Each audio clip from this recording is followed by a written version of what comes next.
Coming out of Kentucky in 2012, Michael Kidd Gilchrist was a pretty interesting prospect. It was clear from the start that he would be a definite work in progress on the offensive end, as he lacked shooting, shot creating capabilities, and good enough ball handling skills for a wing player in the NBA. However, he had a lot of potential as a hustle, defender, and a rebounding wing. Scouts loved the fact that he did have an NBA-ready body, was extremely physically gifted, and was extremely versatile on the defensive end, capable of guarding positions 1 through 4.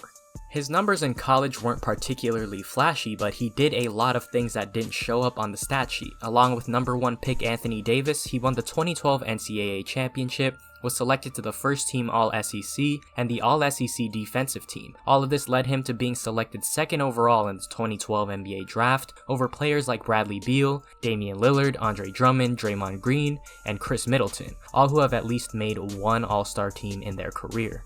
Fast forward to present day, and Michael Kidd Gilchrist is barely hanging on to an NBA career as an end-of-the-bench player for the Dallas Mavericks after getting waived earlier this season by the Charlotte Hornets. Let's take a look at the life of Michael Kidd Gilchrist and why his NBA career has turned out the way it did. Born on September 26, 1993 in Philadelphia, Michael Kidd Gilchrist was raised by his mother and stepfather after the tragic death of his father at just the age of 3. He attended St. Patrick High School Academy, where he played with NBA All-Star and future champion Kyrie Irving. Kidd Gilchrist made a name for himself as one of the best high schoolers in the country, ranked number 4 overall on ESPN and number 1 overall in his position. He committed to Kentucky along with number 1 prospect Anthony Davis, where the two led Kentucky to the national championship. During his 1 season in Kentucky, he put up numbers of 11.9 points, 7.4 rebounds, 1.9 assists, 1 steal, and about 1 block on 49% shooting from the field and 25.5% from 3. He was named to the first team All-SEC and the All-SEC defensive team. After declaring for the 2012 NBA draft and much debate on whether or not they should pick him or Bradley Beal, the Charlotte Bobcats decided to select MKG with the 2nd pick in the draft, who they thought would pair nicely with point guard Kemba Walker, who was selected 9th overall in the previous year's draft. Unfortunately for the Bobcats, success was hard to come by, going just 21-61 during the regular season, and for Kidd Gilchrist, he didn't have quite the season that many thought he would, but he did show flashes of potential. At just 19 years old, you could argue that he was Charlotte's best defender throughout the season. In just the 5th game of his career against the Dallas Mavericks, he put up an impressive 25 points and 12 rebounds, and repeated this effort against the Phoenix Suns on December 19, 2012. He also grabbed a season-high 14 rebounds against the Miami Heat on April 5, 2013. On the season, he averaged 9 points, 5.8 rebounds, 1.5 assists, 0.7 steals, and 0.9 blocks, and was named to the All-Rookie 2nd team. Expected to build off a solid rookie season, expectations mounted for the 20-year-old forward. Unfortunately, he didn't make the jump that many expected him to, but this isn't to say that the season wasn't a success in some aspects.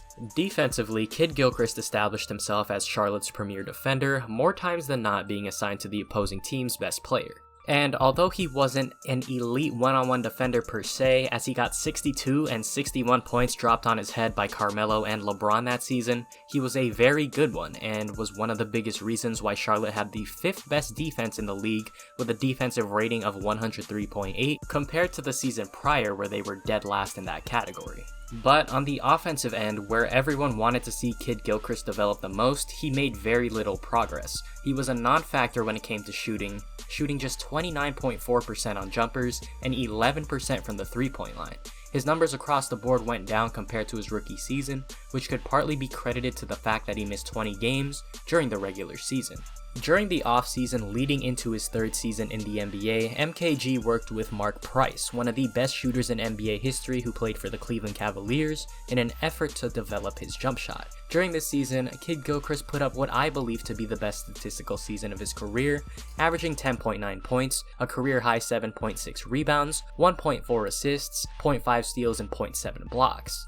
However, he still wasn't able to find his jump shot, attempting 0 3-pointers for the whole season and shooting just 36.1% on jumpers that year, which was an improvement but still nowhere near efficient. He played in just 55 games that season, dealing with rib and foot injuries in the beginning, and then hamstring and ankle injuries later in the year. In his best season as a pro, he led the Hornets to a 10-4 record in January, averaging nearly a double-double with 11.4 points and 9.4 rebounds. He also put up double-digit scoring in 10 of those 14 games, and 5 double-doubles as well, to go along with his always consistent defense and hustle. Entering the 2015-16 season, Kidd Gilchrist signed a 4-year, $52 million contract extension with Charlotte, but in a preseason game against the Orlando Magic, suffered a separated right shoulder which would force him to miss 4 months of play. He would eventually make his season debut against the Portland Trail Blazers in January, but it was clear that his shoulder was still bothering him, resulting in another surgery on his right shoulder, but this time on his torn labrum. MKG played in just 7 games that season, but he did average a career high in minutes, field goal percentage, 3-point percentage, and points, albeit an extremely small sample size. For the next 2 seasons, Michael Kidd Gilchrist continued to start for the Charlotte Hornets and was finally healthy for the first time in 3 seasons, playing 155 out of 164 possible games. He continued to be Charlotte's go-to guy on defense, but it was clear that he wouldn't develop into an even average offensive NBA player, mainly because of his lack of a jump shot and lack of shooting mechanics overall. He shot around 36% on jump shots over these 2 seasons, while attempting nearly 0 3-pointers. The Hornets also missed the playoffs during these 2 seasons and could be the reason why there was a lot of change in Kidd Gilchrist's final 2 seasons with Charlotte. After starting all but 4 games during his first 6 seasons in the league, Kidd Gilchrist was finally moved to the bench unit in his final 2 seasons with Charlotte, with the Hornets opting for more offensive-focused lineups with Jeremy Lamb and Nicholas Batum instead.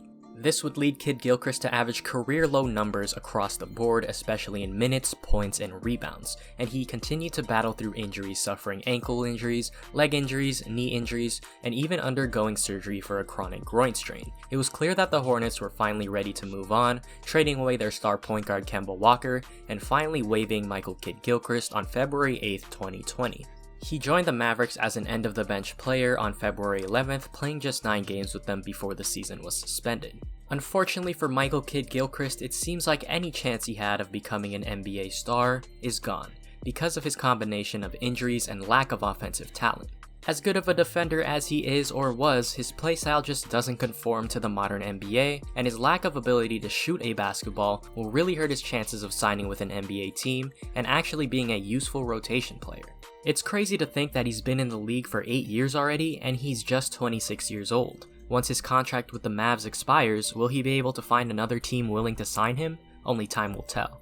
Thanks for watching the video, and let me know in the comments below if you think Kidd Gilchrist will be able to stay in the league for a long time, or will he be out by the end of his current contract. Like, comment, and subscribe, turn on post notifications, I'd appreciate it very much. And with all that being said, have a good day, or night, and social distance wherever you are.